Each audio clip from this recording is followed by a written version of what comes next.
This is the Ramana Maharshi 40 Verses on Reality Satsang, a time to listen, reflect, and deeply inquire into the self.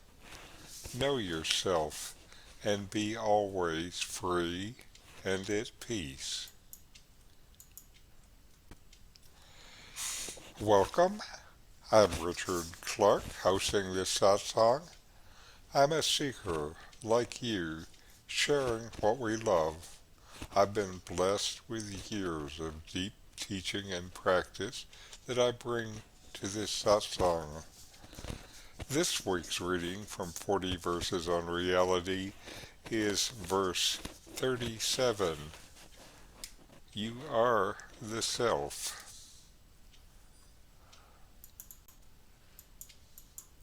These are Ramana's words.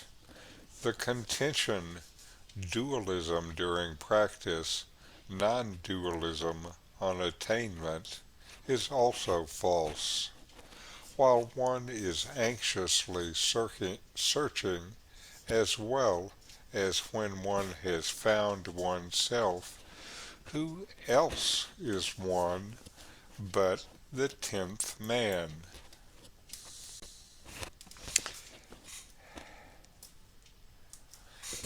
Ramana is saying here that you are what you're searching for.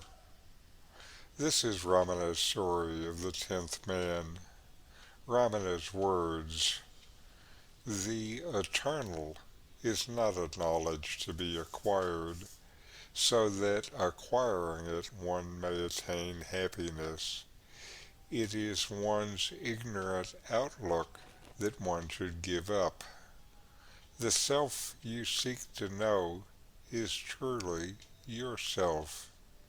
Your supposed ignorance causes you needless grief, like that of the 10 foolish men who grieved at the loss of the 10th man, who was never lost.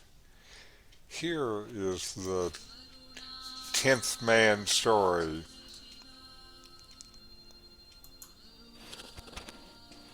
Excuse me while I stop this.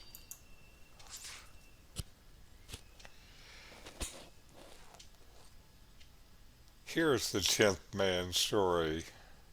The 10 foolish men forded a stream, and on reaching the other shore wanted to make sure that all of them had in fact safely crossed the stream. One of the 10 began to count, but while counting the others, left himself out. I see only 9. Sure enough, we have lost one. Who can it be? He said. Did you count correctly? Asked another, and did the counting himself, but he too counted only 9. One after the other, each of the 10 counting only 9, missing himself. We are only 9. They all agreed. But who is the missing one, they asked themselves. Every effort they made to discover the missing individual failed. Whoever he is that is drowned, said the most sentimental of the 10 fools, we have lost him. So saying, he burst into tears, and the others followed suit. Seeing them weeping on the river bank, a sympathetic wayfarer inquired about the cause. They related what had happened, and said that even after counting themselves several times, they could find no more than 9. On hearing the story, but seeing all the 10 before him, the wayfarer guessed what had happened.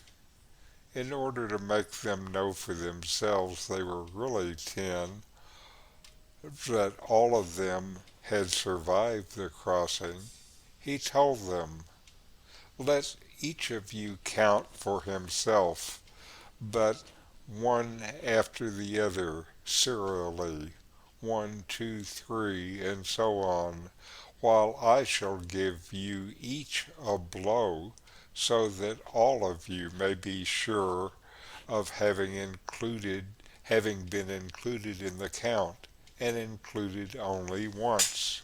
The 10th man will then be found. Hearing this, they rejoiced at the prospect of finding their lost comrade, and accepted the method suggested by the wayfarer. While the kind wayfarer gave a blow to each of the 10 in turn, he that got the blow counted himself aloud. 10, said the last man as he got the last blow for his turn. Bewildered, they looked at one another.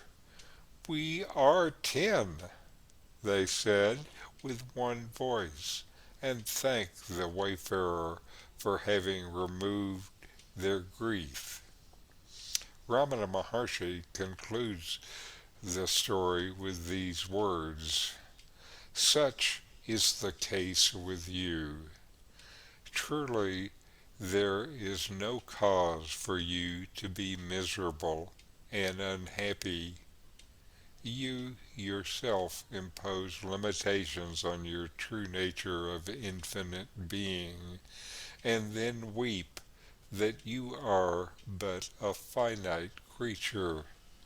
Then you take up this or that spiritual practice to transcend the non-existent limitations. Hence, I say, know that you are really the infinite pure being, the Self. You are always that Self, and nothing but that Self. Therefore, you can never really be ignorant of the Self. Your ignorance is merely an imaginary ignorance, like the ignorance of the 10 fools about the lost 10 man. You can be like the 10th man, not noticing your own existence. Or you can take a path of self-investigation and find him once and for all. The path must be of the same nature as the destination. Otherwise, how can it take you where you want to go? This is why Ramana's self-inquiry is so powerful. Inquiry uses consciousness to look at consciousness, turning the light of consciousness onto itself. With truth as the path does not create more ignorance like expedient teachings that themselves will later need to be overcome.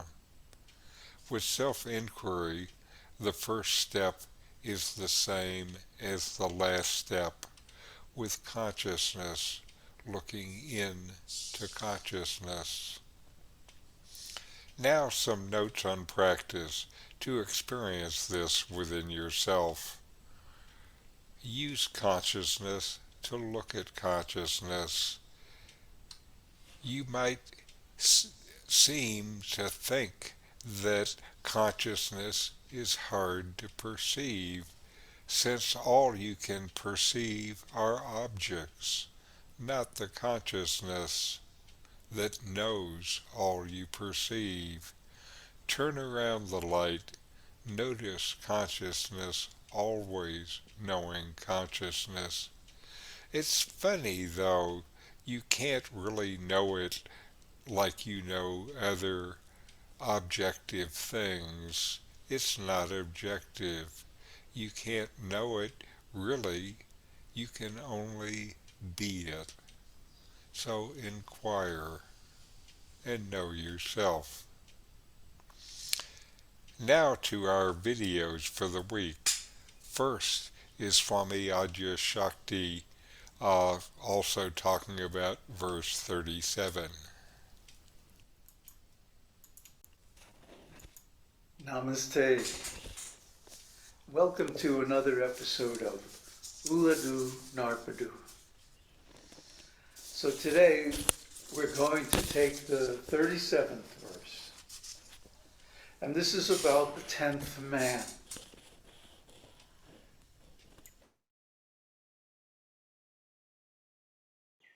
Even the argument which says duality during sadhana, which one undertakes due to not knowing the truth that one is always Brahman, and non-duality after attainment, that is, duality is true during the time of practice, and non-duality becomes true only after the attainment of self-realization. This is not true.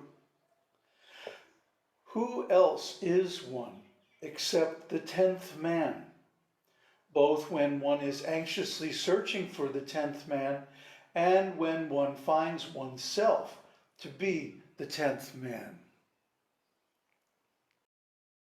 What is this about the 10th man? Well, first let's take a look at this theory. This theory, by some schools, this Vishishta Advaita, conditioned unconditionality, which is of course self-contradictory, but let's not go into that. They say that non-duality is true as long as one is not enlightened. In other words, the world is real, the ego is real, the body, all these activities, karma, God, all of this is real. Not just seems real, but it's really real. Until one attains enlightenment, and then all of a sudden non-duality is real, and everything else is an illusion. So Bhagavan, of course, doesn't accept this. He says that non-duality is always real, and duality is always unreal. How is that? Because we are always the self. We are never not the self. And the impression that one is something other than the self of all, Brahman, is an illusion. And the proof of that is it's temporary. It comes and goes. The fact that one can attain enlightenment, can realize non-duality, means that duality is false because it has an end. So one might say, well, it seems like non-duality has a beginning at the time of realization. So doesn't that also make it temporary? No, because non-duality was actually the case the whole time. It was just covered by the illusion of duality. That is the actual Advaita theory. Now let's talk about the 10th man.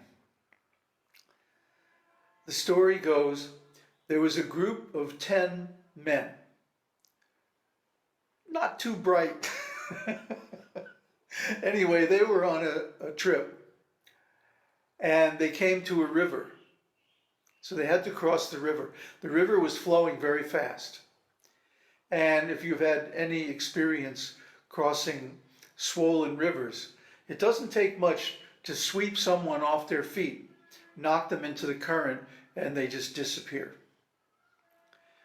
So especially up in the Himalayas, you have to be careful about this.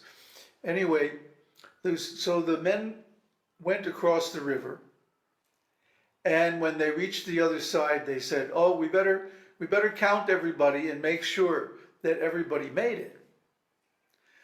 So the first one starts counting. 1, 2, 3, 4, 5, 6, 7, 8, 9. There's only 9. Wait a minute, you try it. And so the other one counts too. 1, 2, 3, 4, 5, 6, 7, 8, 9. Oh my God, we lost somebody in the river. There used to be 10. What happened? So they were all upset. And then another traveler comes along and he hears them lamenting. And he says, wait a minute, there's 10 of you. I count 10 of you. And they said, well, we all tried and we only counted 9. And he goes, wait a minute. You all line up and I'm going to come and slap each man on the back. And then you all count off. So, okay, here we go. 1, 2, 3, 4, 5, 6, 7, 8, 9, 10. And they're going, oh, duh, wait a minute. I guess we are 10 men. But what happened to the 10th man when we were counting? And the traveler says, you dummies. Each of you was counting the others and not counting yourselves. So the answer to the problem of the 10th man, the riddle, is this is how we go through life. Our culture trains us to be compulsively extroverted. And we count everything outside of ourselves, but we don't count ourselves. We're conscious of so many things, objects, people, actions, and so on. But we're not conscious of our consciousness. We're even conscious of the mind and the body and so many things. But we're never conscious of ourselves, our real self, our consciousness. The body, the mind, all those things are actually external to the self. And of course, again, the proof is they come into being at a certain point and they pass away later on. But the consciousness that's aware of them is always there.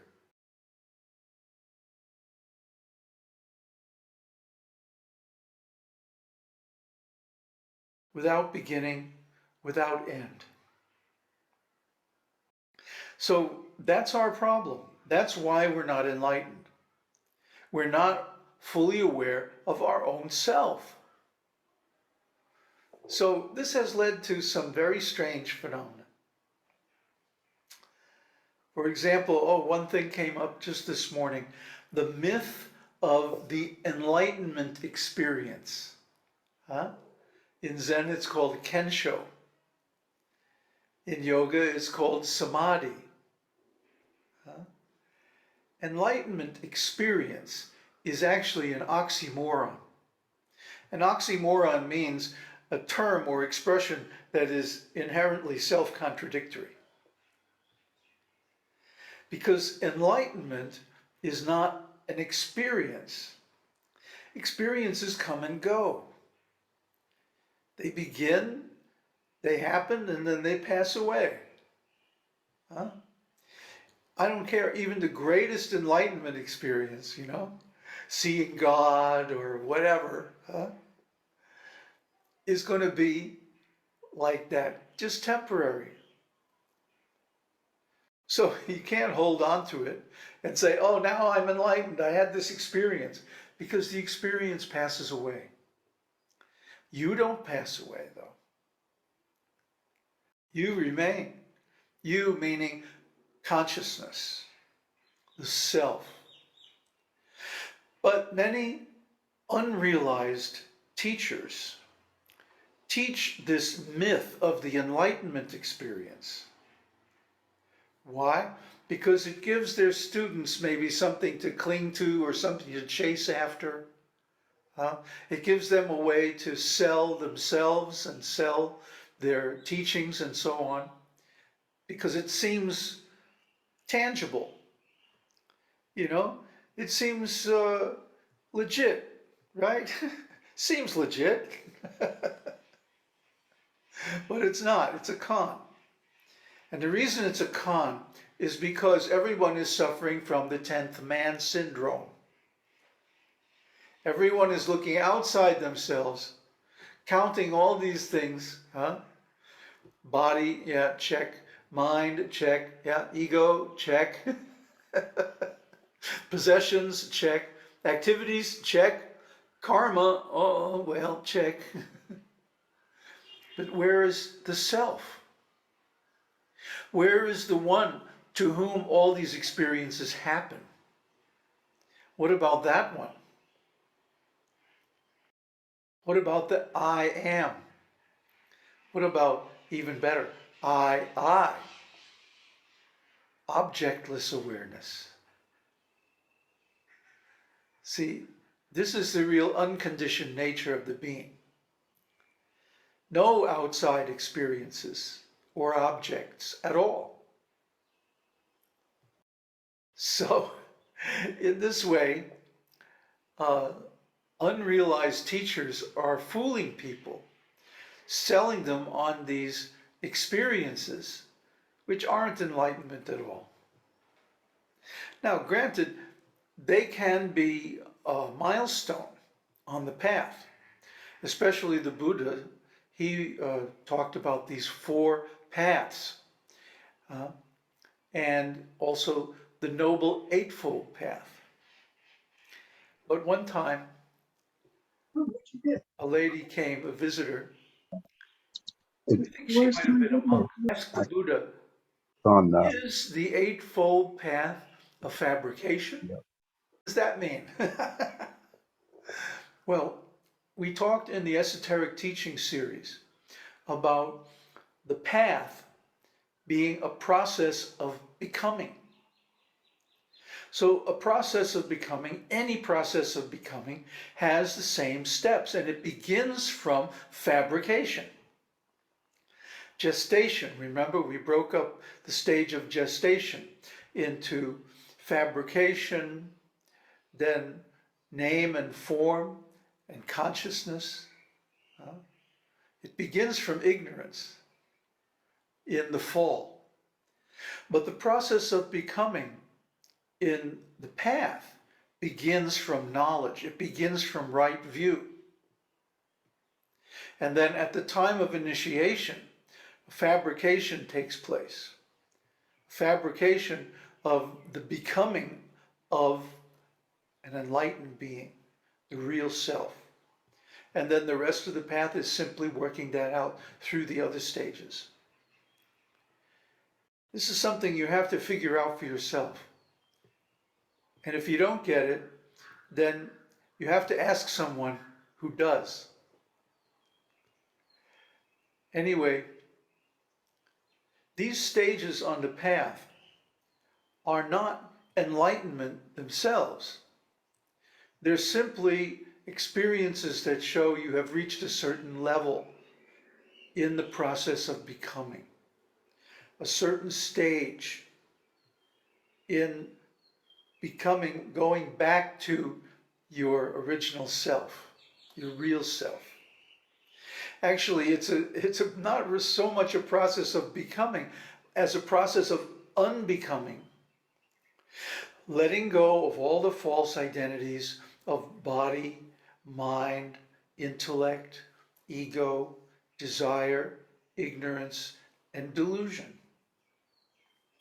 Once we can let go of all these things, the real self is uncovered. It's been there all along. Just like the 10th man was there the whole time. But just because the others were caught up in extroversion, not counting themselves, they missed it. But we're the same way. When we're caught up in compulsive extroversion, enforced by schooling, culture, family life, work, finances, politics, and all this crap, we think, oh, I don't count. I'm nothing. So we don't count ourselves.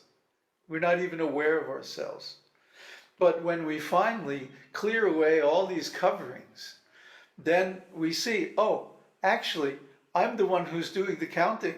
I'm the one who is aware. I am the self. Om Tat Sat. Om Hari Om.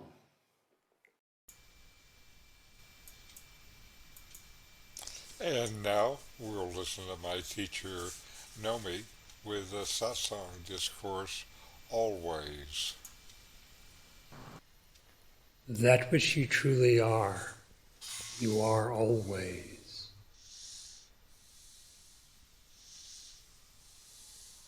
Not only is that immutable, it is eternal.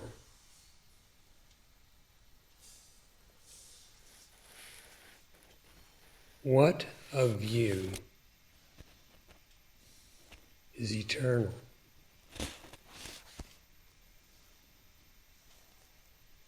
What has a beginning and an end, a birth and a death, cannot be your very existence. For existence does not cease to exist at any time.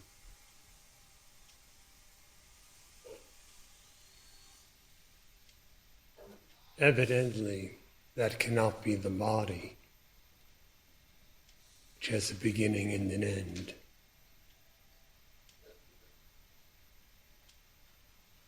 If your real nature is bodiless, what is it?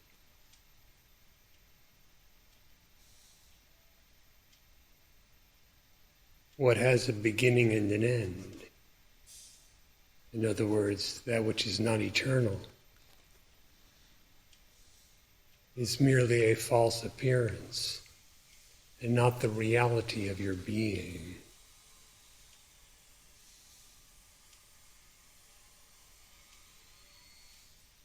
Who are you?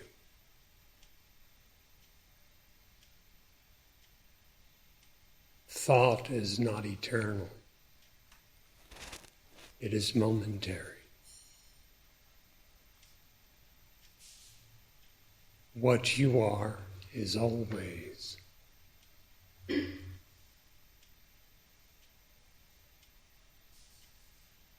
If you are neither the perceptible nor the conceivable, what are you?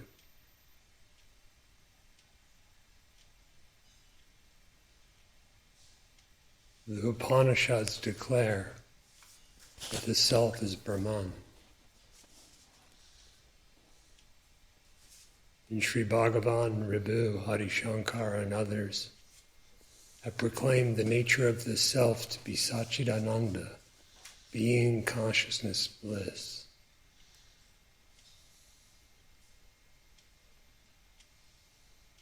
If you know yourself, therefore,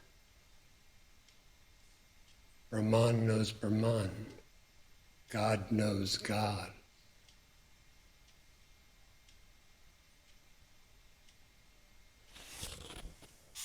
To know yourself, inquire deeply within.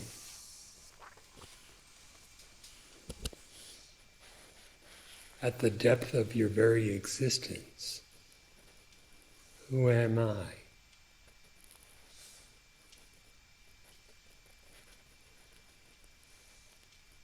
Such inquiry brings a cessation to the imaginary conception of differentiation, such as Jagat Jiva Para, the universe, the individual, and the supreme.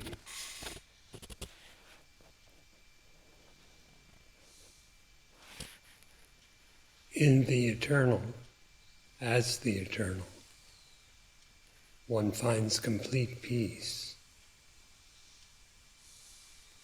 and illimitable joy.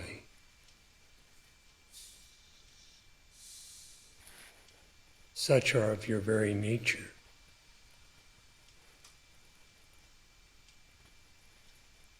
If you mistake yourself to be a limited embodied individual, then with such misidentification, bondage seems to be, and being bound, the innate happiness appears veiled, and such is a state of suffering.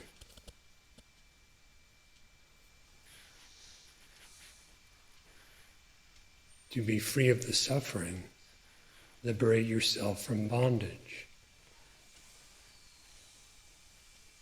become unbound, cease to misidentify. To cease to misidentify, inquire, who am I?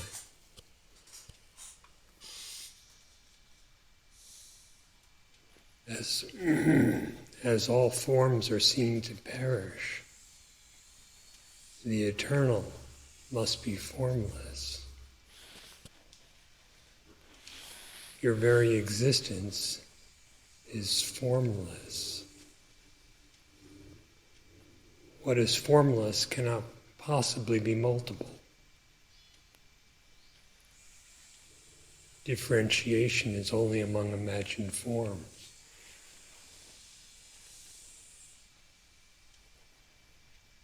Thus, if you have a form, or seem to have a form, likewise God and the world.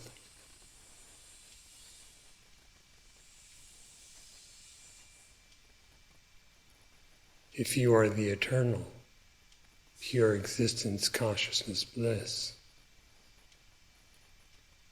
there is no question of form or of differentiation.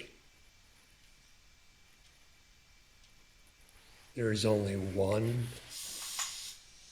homogeneous, boundless, beginningless, endless, pure existence.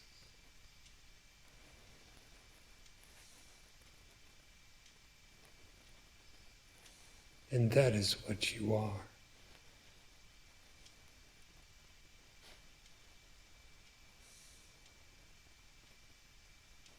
The self is only one. Your existence is invariably singular.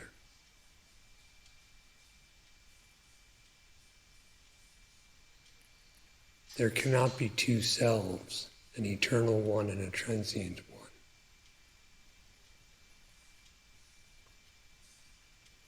A real self and a false self. An absolute self, or Brahman, and an individualized self.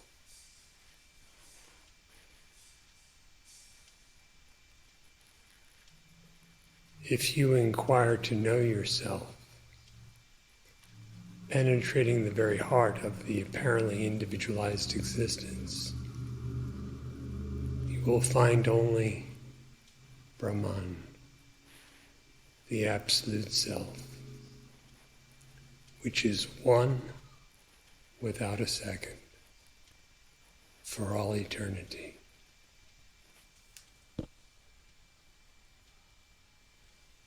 The interior, silent, direct experience of this, without cessation, is steady abidance, or true knowledge.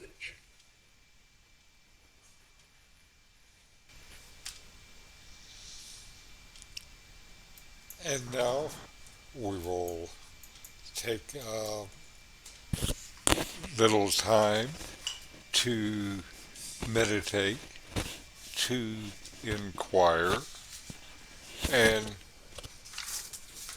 just sit and take a breath and notice your breath as it comes in and as it goes out. Slow, deep breaths. And now, notice that you exist. You exist, and you know that you exist without thinking about it, without feeling it. You just know that you exist. And now, inquire, investigate within yourself.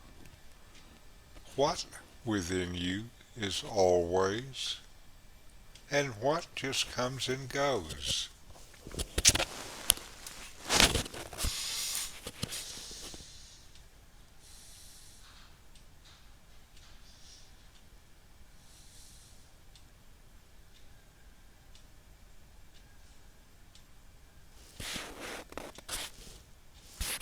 How can you be anything that comes and goes? You don't come and go.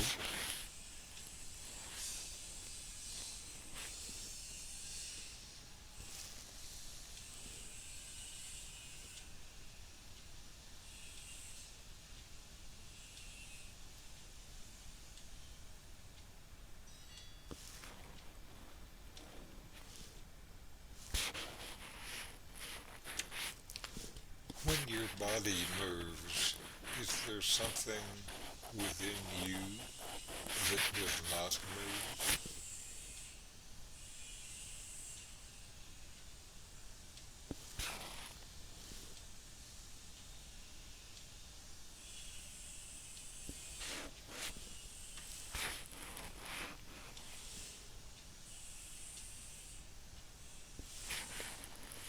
What is always within yourself?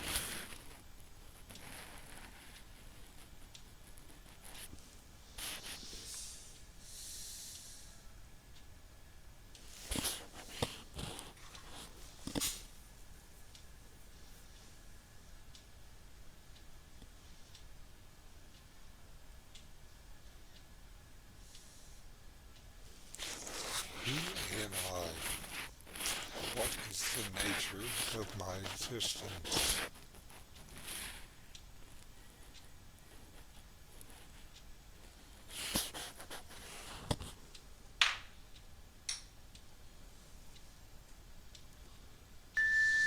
All right, let us close with a short chant.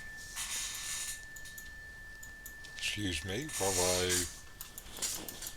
mess with my computer. It's not cooperating.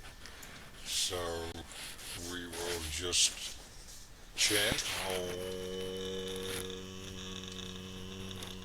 Shanti Shanti Shanti Om.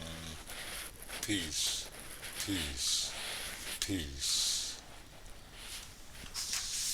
Before we close, I see you there, Evelyn. Any questions or comments, or just say hello? I'll say hello, and I hope I didn't disrupt anything. Can you hear me okay? Yeah, yes, I can. Yes, because I had a hard time getting it together. My neighbor had to help, and the dogs had to help. Yes. But no, what is to say? It's I'm here. That's right. Anyway, it's good to see you, and thank you for joining us. That's my wife, Carol. Hello, Evelyn. I'm Hi, Mrs. Richard. Good to meet you. it's so nice to meet you too. Good to meet you. Yeah. Yes. Anyway, So, again, thank you for joining, well, thank and you. uh, let me then just close. Okay. Thank you for letting me share this teaching with you. This series on Ramana's 40 verses on reality will continue in the following weeks. Join us next time. Thank you. Namaste.